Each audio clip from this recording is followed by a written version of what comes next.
Live from WRAL News headquarters in Raleigh, your number one source for local news. WRAL News, coverage you can count on. I'm tracking a low pressure system that's moving up the coast today. It will spread rain inland across parts of our viewing area, but not everybody will see rain. I'll show you if you'll be one of them. Controversial technology that helps Durham police respond to shots fired is back up for debate today. Just ahead, I'm breaking down the latest data from ShotSpotter technology as we hear from the police chief. We're just over 24 hours away from polls opening here and across the country for Super Tuesday. A breakdown of the big developments from over the weekend ahead of what will be a huge day tomorrow for all the candidates. So we'll call today Transition Monday as we just kind of ease you into the work week after some glorious weather we had over the weekend, right? Thanks for waking up with us at 6 o'clock. I'm Renee Chu. And I'm Jeff Hogan. Thanks for spending the early part of your Monday with us. So with Super Tuesday tomorrow, we had a super weekend just behind us. Now we're kind of stuck in the middle here on this Monday. Elizabeth Gardner in the WRAL Severe Weather Center with what is coming up from the coast for us. Yeah, so we do have some rain in the forecast for today. It was such a lovely weekend. We're going to keep some of the warmth, but we're going to move into a wetter pattern this week. Low pressure systems rotate counterclockwise, so this is going to be spreading moisture in across our area today. The closest rain right now is in Greenville, but starting to move a little bit farther to the west. Goldsboro is probably going to be the first to see some of these showers, but that's probably not going to happen until closer to 9 o'clock. This is not likely to be something that affects the morning commute in our viewing area. By 9 a.m., you can see here in Goldsboro, maybe all the way up to Wilson, parts of Edgecombe County. By lunchtime, it spreads all the way back to Raleigh and down toward Fayetteville.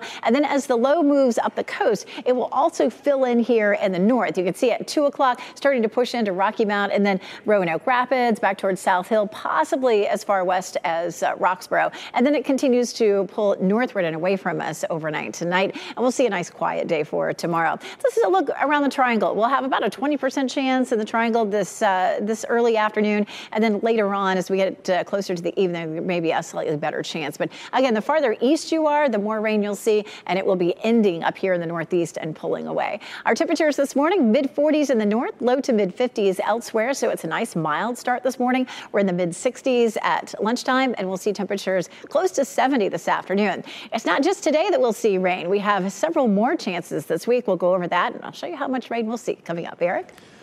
Elizabeth, taking a look at traffic here this morning. We've got one crash that's popped up here in the last couple of minutes. That's going to be down here towards Garner. As we zoom in here, you can see Timber Drive westbound near Benson Road. You see on the sensors, we're not picking up any major issues or delays right now, but something you want to keep a close eye on if you're headed that way. Otherwise, again, looking good across the entire region. Taking a live look outside I-40 at Lake Wheeler. You see that morning traffic starting to build in, but no major issues on the highways just yet. We'll let you know as that changes. Eric, thanks. This morning, 3 young people are in police custody after authorities say they stole a car, then led one of the victim's family members on a chase that involved shots being fired. Sunday afternoon, a family member of the person whose car was stolen spotted it at Lyons Park off Dennis Avenue in Raleigh. A chase started with both cars weaving through traffic and gunshots being fired. The chase ended when a tire went flat on the stolen car. The 3 people inside ran away, but were caught by police.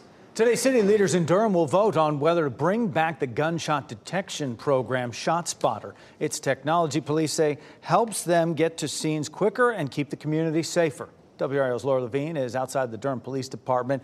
Police say this program was successful during its trial period this year, Laura.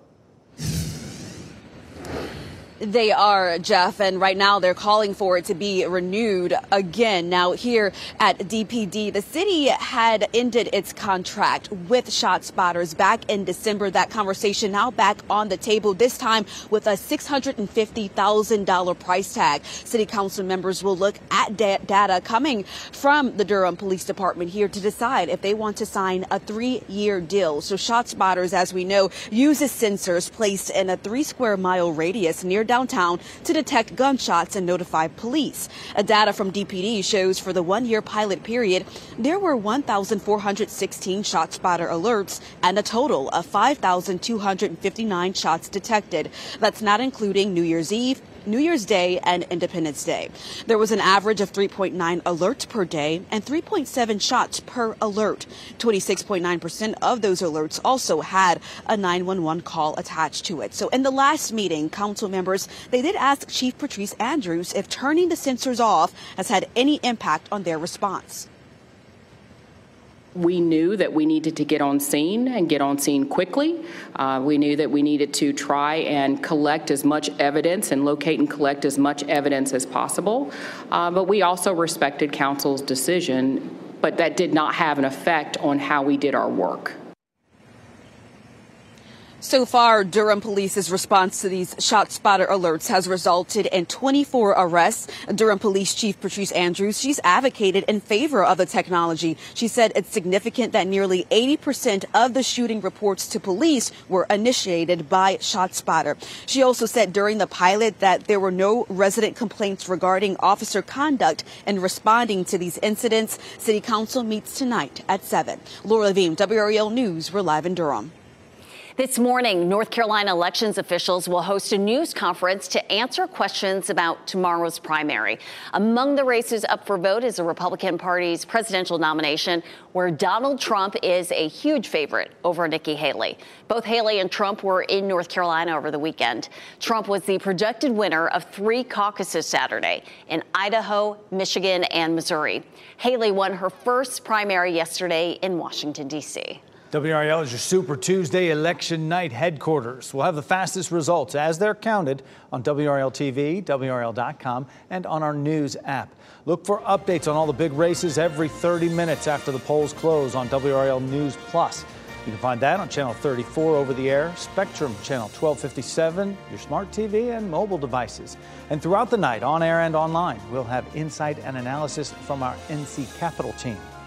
For national coverage, NBC News will have a full wrap-up of Super Tuesday results from across the country at 10 p.m. on WRAL. Our team of reporters will have you covered with the local races at 10 o'clock on Fox 50. Then at 11 on WRAL, we'll have it all for you. The big local and state races and a recap of Super Tuesday from across the country. Family members of a retired Raleigh police sergeant are mourning his tragic death. Sergeant Kenneth Hopkins died Friday night when he was hit by a car on I-540 in Knightdale. His wife and kids are speaking with WRAL about his incredible life of service. They told us stories about Hopkins clocking out from his official shift, only to voluntarily clock back in on his own time to help senior citizens. They also say even after he retired from RPD, he didn't stop serving. He went back to give his time to mentor others. One word will come that will come to your mind is selfless. He was kind. He would help anyone. He went above and beyond. Raleigh police say Hopkins was struck and killed as he was trying to re-hitch a trailer he was towing. The police department issued a statement praising Hopkins for his dedicated service as an officer and a Marine Corps veteran. Funeral arrangements are still pending. Breaking overnight, at least 4 people are dead after a shooting at a house party in California.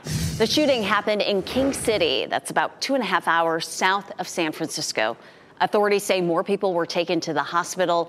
The exact number, though, is unclear. Police say they're looking for 3 men who fled the scene in a silver Kia. They remain on the run, but police say there is no threat to the public. 4 astronauts are on their way to the International Space Station this morning. SpaceX launched its first NASA astronaut flight of the year. Took off from Kennedy Space Center in Florida last night. 2, 1, ignition, engines full power, and liftoff of NASA Crew 8. Go Falcon, go SpaceX, and go NASA. It is on the go. The Crew 8 mission lifted off just before 11 last night, and now the astronauts will relieve their colleagues of SpaceX Crew 7 mission. If all goes well, the crew will dock at the ISS tomorrow morning, 3 o'clock.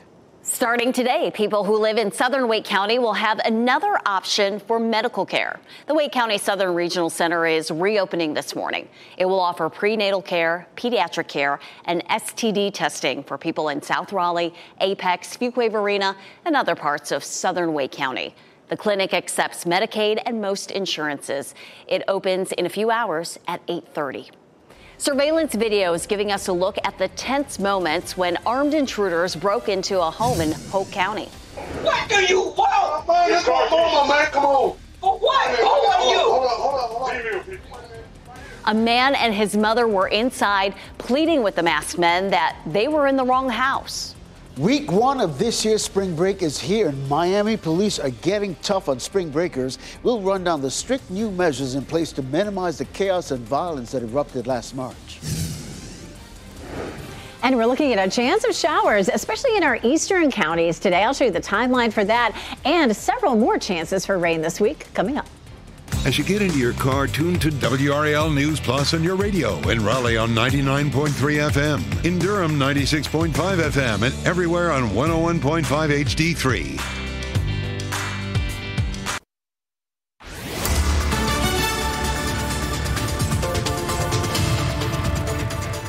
612, dual Doppler 5000 radar showing some rain along the coast. There's a low pressure system that will move up the coast today. It's starting to spread some rain inland right now, as close as Greenville. It'll probably be closer to 9 or 10 o'clock before much of us see that. But once we get closer to lunchtime, we may see that spreading as far inland as the Triangle, and that'll continue through the evening. And so some folks will have to deal with this for the evening commute. I'm going to walk you through it on Futurecast coming up in just a couple of minutes. Starting to see a little bit of daylight out there. 50 degrees in Durham right now. It's 50 in Raleigh and 54 in Fayetteville. Mostly cloudy skies right now, and we'll see clouds for the bulk of the day. But all that warmth that we saw over the weekend sticking around. We're going to see highs this afternoon in the upper 60s. Walking the dog this evening, though, maybe a little on the wet side. Eric? Traffic here this morning. You can see one crash we're still keeping our eyes on. That's going to be down here just outside of Garner. As we zoom in, you can see Timber Drive westbound near Benson Road. Again, not seeing any backups here on the map. We're still working to learn how severe this crash is going to be, but something you'll want to keep in mind if you're headed that way, headed into work this morning. Otherwise, across the area, looking so far so good. Taking a live look, NC 147 at Alston Avenue. Again, you see the sun coming up there. Things looking nice and smooth outside of Durham. Similar story here outside of Raleigh, I-40 at Lake Wheeler Road. We'll let you know as those crashes start popping up this morning. Eric, thanks. The victim of a home invasion and assault in Hope County shared surveillance video with WRAL. You can hear his mother talking to the intruders. Hey, come on, bro. What do you want? Man, this is my mama, man. Come on. For what? Who are you? Hold on. Wait a minute, people. Wait a minute. Right here. This is a look inside Tigra Heaton and his mother's home on Loop Road. In this Ring surveillance video, you can see the intruders dressed in all black grab him. Heaton says 3 more people came in and ransacked the house. He says he pleaded with them, telling them they had the wrong house. They tried to drag me out the door. I think they was trying to get me in the car to go with them, but I was holding on. They pulled my shirt over my head, and it was a hammer by the door, and I was trying to grab something, anything. But once they saw me grab that, they let me go. He says they then stole his car. The Hope County Sheriff's Office says the suspects fired shots at deputies as they tried to stop the car. Deputies found and arrested one person. Octavius Purcell is charged with robbery and attempted murder. Week one of spring break is officially underway for tens of thousands of college students. Anyone headed to South Beach in Miami will encounter some strict new measures to avoid the chaos and violence that happened last year. WR's Ken Smith is here with the plans in place now to keep vacationers and spring breakers safe. Ken. You know, Jeff, Miami police are mean business, even reaching spring breakers where they are by posting this video you're about to see on social media. This isn't working anymore. And it's not us, it's you. You just want to get drunk and Yeah, this video dubbed Spring Breakup recounts the violence and in some cases mayhem that erupted last March during spring break in Miami. Miami police had to deal with raucous street fights, gunfire that had people running for their lives. In one case, someone died. Police also made more than 500 arrests and confiscated well over 100 firearms. Miami police and residents have had enough and are sending a clear message to spring breakers. There was definitely not as much precautions for the safety that they're having now. Yeah, they definitely did better with it this year. So you're seeing a difference already? Yeah, yes. definitely. You can expect things like... Again, that video posted to X shows what spring breakers can expect, including curfews, random bag checks, and restricted beach access. Also, police are using drones to patrol the beach and Ocean Drive, the main street there in South Beach. Ahead this morning on Today, right after our morning news, more specific techniques and how South Florida law enforcement agencies are handling week one of this year's spring break. And we're just 2 days in, and Jeff, those crowds are already there. This dominated the news cycle last year. You remember there were some horrible incidents, but they're not afraid of scaring off some business potentially, with a lot of families. Because people are still going to come to South Beach and still want to make it safe. Yeah. Thanks, Ken. We hope everyone stays safe. A volcano on an uninhabited island off the coast of Ecuador is now erupting, lighting up the night sky as lava tumbles down its sides toward the Pacific Ocean. The volcano started erupting on an island in the Galapagos around midnight Saturday night. The eruption is posing no threat to humans, but the island is home to a number of animals, including iguanas, penguins, and a giant tortoise that scientists had feared extinct before rediscovering it in 2019. An amazing sight, though. Well, we're about to rediscover spring. We're going to have some warm temperatures this week. Looking forward to that. Today, it comes with some rain. Meteorologist Elizabeth Gardner in the WRAL Severe Weather Center. Yes, the spring showers, and we definitely are moving into that time of the year for sure. We take a live look at Goldsboro, where it is cloudy. We're seeing clouds in Apex and Chapel Hill and Fayetteville as well, where our newsroom is. Chapel Hill's courtesy of Top of the Hill Restaurant. It's going to be a while before we see much of this rain. We take a look at the big picture here. We have a low pressure system rotating counterclockwise, sitting just offshore. It's going to stay offshore. It's just going to move right up the coast. And as it does, it's going to take that rain along with it. So our southern counties see it first and our northern counties see it last as that low moves up the coast. Let's take a look at that on Futurecast and kind of walk you through it. First of all, we take a look at dual Doppler 5000 radar. Most of the rain's along the coast, but there are a few sprinkles right around Greenville. Probably the first county to see this is going to be Wayne County. Definitely Futurecast showing that, but that's not likely to happen until closer to around 9 a.m. You can see that moving on through starting around 9 to 10 between Goldsboro and Rocky Mount. By lunchtime, we're seeing it spread all the way back to, say, Raleigh and Fayetteville. It's probably not going to back any farther west than that, so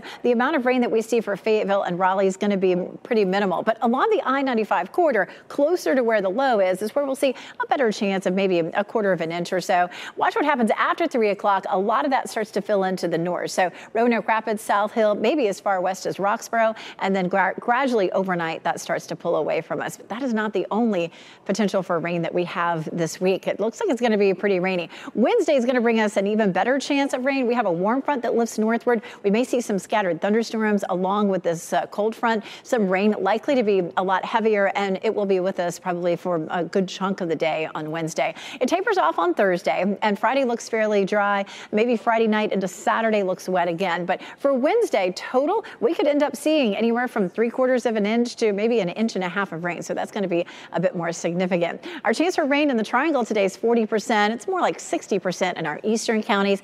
90% chance on Wednesday. We may bump that to 100, and then that tapers off pretty early there on Thursday. But we do have the chance of rain again, mainly Saturday. It looks like late Friday, much of Saturday, tapering off on Sunday. So Sunday looks like the drier day. Our temperatures will be mainly in the 60s this week, so it stays nice and mild, and a sure sign of spring. We spring forward on Saturday night, going back to daylight time. Eric?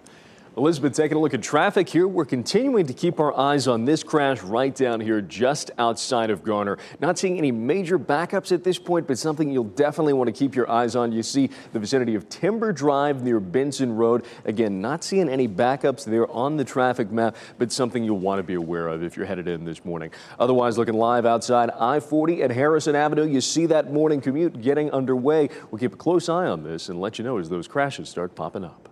Thanks, Eric. Caitlin Clark is now the highest scoring college basketball player ever, men or women. This was the bucket that passed Pistol, rolled out the coffin. Legends from all across the sports world are celebrating her huge accomplishment right along with her. The search may soon resume for the Malaysia Airlines flight that vanished 10 years ago this week. The new effort that families hope will bring them closure.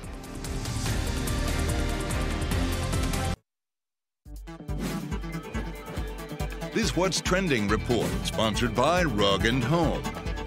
College basketball has a new all-time leading scorer. Congratulations are pouring in from across the sports world for Caitlin Clark. This for college basketball history. She does it with a foul shot. Caitlin Clark. And with that free throw, Clark broke the all-time scoring record for any college player, man or woman. LeBron James and Billie Jean King are just two of the legends who posted their congratulations to Clark on social media. And just moments after Clark broke the record, Nike launched a new commercial celebrating her accomplishment. Of course, they're going to leverage that. Yeah, she broke it. She owns it. It was fantastic. And she had the stage all to herself. She needed 18 points, and she did it with a free throw without anybody around her right there. So I thought that was very fitting. She finished with 35 points. Yeah, and of course, the big news last week was she declared her intention to enter the WNBA draft. So we'll see if the Indiana Fever pick her. Also this weekend, Dune 2 is dominating the theaters. The sequel brought in $81.5 million at the domestic box office in its first weekend, the biggest opening of the year so far. Its reviews are incredibly positive as well. 94% from the critics, 95% from fans on Rotten Tomatoes. Not often does the sequel do a lot better than the original, but it certainly looks like this is off to a great start. Have to go back a ways, get the original. Fighting the heart. Watch that. Billy Joel didn't just turn the lights back on with his first new pop song in decades. He accompanied it with a groundbreaking music video using artificial intelligence to show us the Billy Joel from many decades of his career playing this brand new song. I did the recording, the video, and when I saw it, it was kind of an out-of-body experience. I saw myself, going through time, and it was very moving. It's Joel's first single in 17 years. The lyrics and the melody, so good. It's a great song.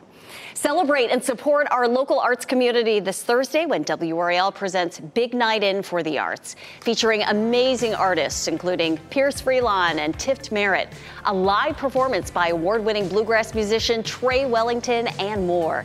Help us raise funds to create healthy, vibrant communities through the arts.